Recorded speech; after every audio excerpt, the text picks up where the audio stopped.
మల్లిక అమ్మవారి దగ్గరికి వచ్చి మొక్కుకుంటూ, అమ్మ తల్లి నువ్వే ఎలాగైనా సరే నా ఫ్యామిలీని కల్పించాలి. మా అమ్మ ఎక్కడికి వెళ్ళిపోయిందో తెలీదు. అన్నయ్య ఎక్కడికి వెళ్ళిపోయాడో తెలీదు.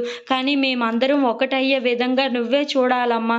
మా అమ్మని, మా అన్నయ్యని కలిసే విధంగా నాకు చూడు అని చెప్పేసి అయితే చాలా దేవుడిని మొక్కుకుంటూ ఉంటుంది. ఇంతలో అక్కడ ఉన్న మల్లిక దేవుడి వైపు చూసుకుంటూ, అమ్మ తల్లి మా నాన్నగారు కనిపించారు. కానీ మా నాన్నని నేను కలవలేకపోయాను అని చెప్పేసి అయితే చాలా బాధపడుతూ, ఎలాగైనా సరే మేమందరం మళ్ళీ ఒకటే అయ్యే విధంగా నువ్వే చూడాలి అని చెప్పేసి అయితే అనుకుంటూ మొక్కుకుంటూ ఉంటుంది.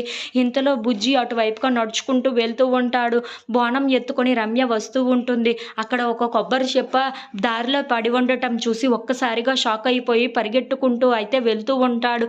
ఇంతలో అక్కడ ఉన్న రమ్యకి అది గుచ్చుకోబోతూ ఉండగా బుజ్జి అయితే వచ్చి తన చెయ్యిని అడ్డం పెడుతూ ఉంటాడు. అది చూసి అక్కడ ఉన్న రమ్య అయితే ఒక్కసారిగా షాక్ అయిపోతూ ఉంటుంది.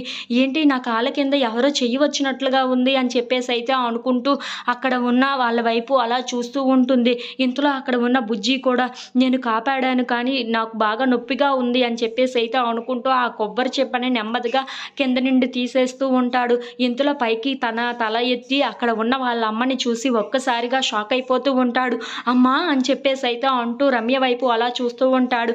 ఇంతలో అక్కడ ఉన్న రమ్య అయితే ఒక్కసారిగా తన తల్లి గుర్తొచ్చి, ఏంటి బుజ్జిలాగా ఉన్నాడే, బుజ్జి వాయిస్ లాగా ఉందే అని చెప్పేసి అయితే అనుకుంటూ బుజ్జి వైపు అలా చూస్తూ ఉండిపోతుంది.